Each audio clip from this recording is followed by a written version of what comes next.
Syedaralun seribuan mahasiswa yang melakukan aksi unjuk rasa di depan kantor DPRA pada Senin 11 April 2022 mulai digelar.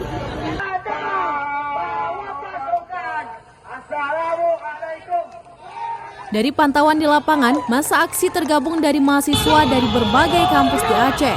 Awalnya masa aksi berkumpul di Simpang 5 Banda Aceh. Mereka mulai mendekat dan memarkirkan kendaraannya di depan kantor DPRA.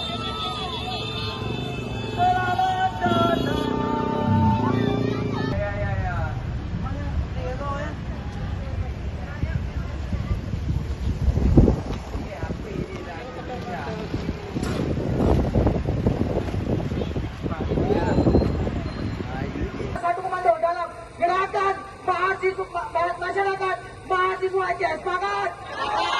Hidup mahasiswa! Hidup! Bang Khairul! Dan juga dari Yahya Nurbawe, Bang Maulana. Diungkap dengan hangat. Salam mahasiswa! Hidup mahasiswa! Dari Banda Aceh, Henry Surambi on TV.